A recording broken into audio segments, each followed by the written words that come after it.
కంచుకి ప్రభు, నాన్నగారితో అత్యంత సన్నిహితంగా మెలిగేవాడివి కదా.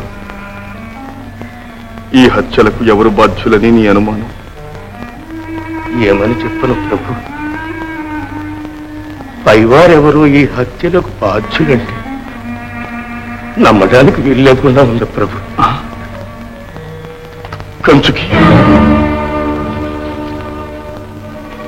క్షమించండి ప్రభు. తమరు ఒంటరిగా ఉద్యానవనంలోకి రాత్రివేళ రావటం అంత క్షేమం కాదు ప్రభు.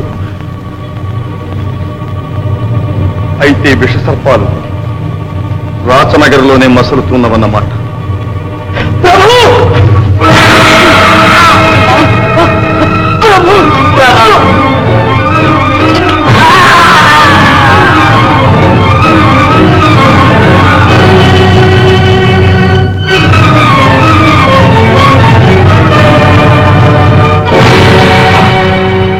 మేఘనాథుడా, ఎందుకింత ఘోరానికి పాల్పడ్డావు?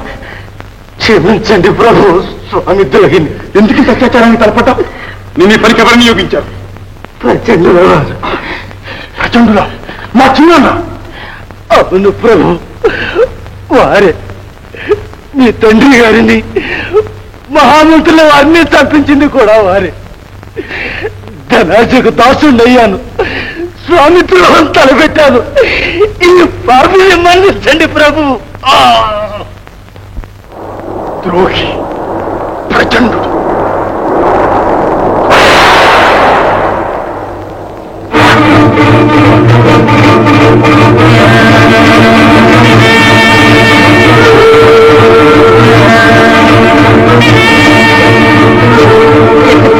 ప్రయాణం ఏమిటి? ఆవేశం? ప్రతీకారం. నా తండ్రి దారుణ హత్యకు ప్రతీకారం. నన్ను, నా రాజ్యాన్ని కబళించటానికి కపటనాటకం ఆడుతున్న గోముఖ వ్యాఖ్యం మహాపాపి ఆ ప్రచండుని నా కలవడానికి బలి చేస్తాను. అవునమ్మా, వాడే. నా తండ్రిని తప్పింది వాడు, మహామంత్రిని మట్టుపెట్టింది వాడు. ఇంతకు ముందు నా మీద హత్యా ప్రయత్నం చేయించాడు. ఆ కటికి కషాయిని కత్తికు కండ తీసి కాకులకు గద్దలకు విందు చేస్తాను. ప్రతాప్, ఆగు నాయనా, ఆవేశపడకు. ఆవేశం కాదమ్మా, నా హృదయంలో రగిలే దావానలో, నా దేహంలో ప్రతి అణువు ప్రతీకార జీవాలతో రగిలిపోతుందమ్మా. నా మాట విన్నాయన, ప్రతీకారానికి ఇది సమయం కాదు. సమయాలతో నాకు నిమిత్తం లేదమ్మా. ప్రతీకారానికై పరవళ్ళు తొక్కే నా కలవరానికి హరిహరులైన అడ్డు నిలవలేదు. ప్రతాప్, వెళ్ళు. అగ్నిలో దూకే శలభాన్ని ఎవరు ఆపగలరు? వెళ్ళు. వివేకరహితమై పరవళ్ళు త్రొక్కే నీ కరవాలానికి ముందు నీ కన్న తల్లిని ఆహుతి చేసి మరీ వెళ్ళు. అమ్మా, అమ్మా, నువ్వనవలసిన మాటలేనా ఇవి? వీరపత్ని, వీరమాతవు, భర్తృహంతకుణ్ణి పరిమార్చబోతున్న నీ పుత్రుణ్ణి ఆశీర్వదించడానికి బదులు ఇలా పిరికి మందు పోస్తావా అమ్మా? అమ్మా,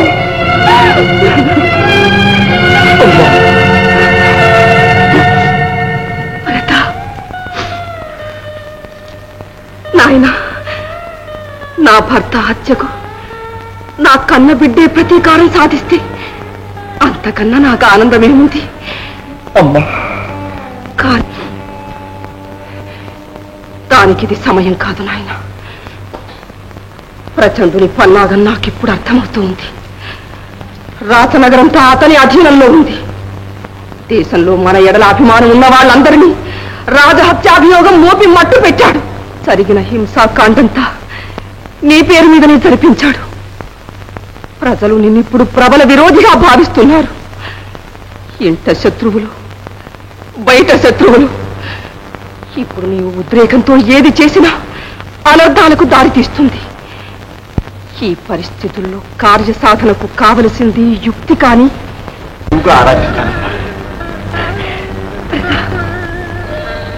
నాయన, ఎట్టి పరిస్థితుల్లోనైనా ఆవేశానికి లోను కానని నాకు ప్రమాణం చెయ్యి. అలాగేనమ్మా. నీ పాదాల సాక్షిగా ప్రమాణం చేస్తున్నా. నాయనా,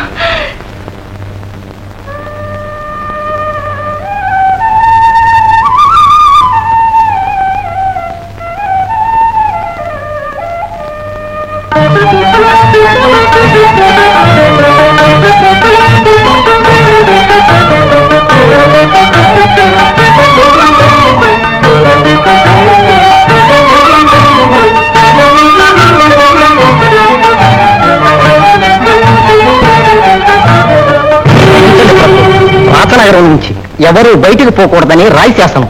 మూర్ఖుడా! నా రాకపోకల పైన రాజశాస్త్రం.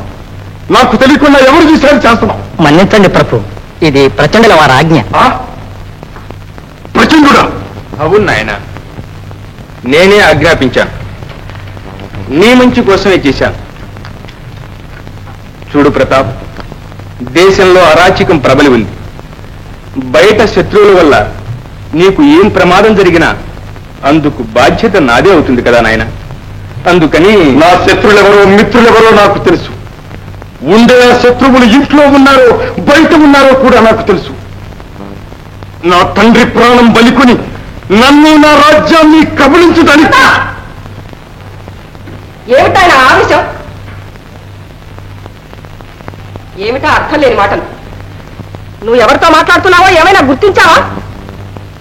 నీకున్నంత కష్టము, బాధ, కార్యభారం అతనికి మాత్రం లేవా? అతను నీలాగే ఆవేశపడుతున్నాడా?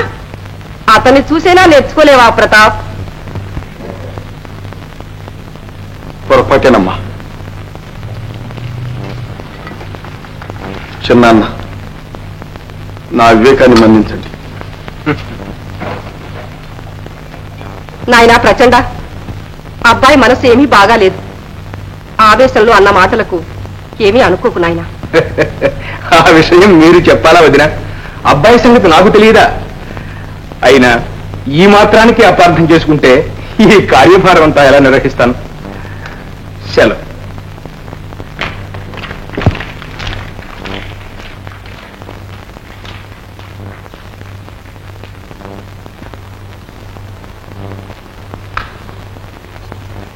ప్రతాప్, కార్యదీక్షకు ఆవేశం పనికిరాదు నాయన.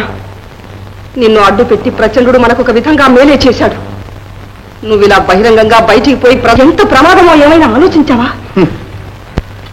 ప్రమాదమని భయపడి ప్రజల కంట పడకుండా ఉంటే వారి సహకారాన్ని ఎలాగమ్మా సంపాదించటం? ప్రజల కంట పడే ముందు వారిలో నీపై ప్రబలిన అపోహలను తొలగించాలి. ఆ అపోహలను తొలగించడానికైనా బయటికి పోవాలి కదా, మరి దానికి దారి ఉంది నాయన.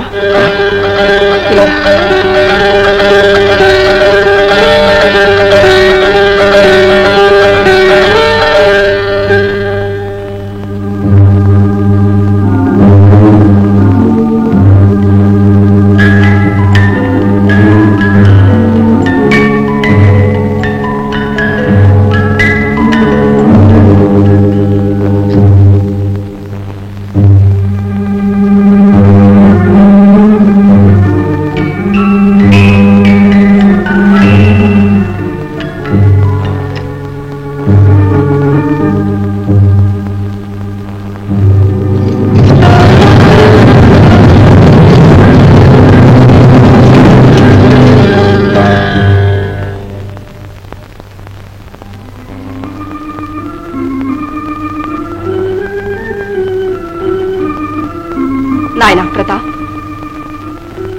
ఈ రహస్య మార్గం ఊరి వెలుపల విఘ్నేశ్వరాలయానికి చేరుస్తుంది. అత్యంత ప్రమాదం వచ్చినప్పుడు అంతఃపుర స్త్రీల ఆత్మరక్షణ కోసం మన పూర్వులు ఏర్పరిచినది. ఇది ప్రచండునికి కూడా తెలియదు. ఈ రహస్య మార్గమే నా విజయానికి రాజమార్గమమ్మా. నన్ను ప్రజా హృదయానికి సన్నిహితుణ్ణి చేయగలిగిన మోక్ష మార్గం. అవును నాయన.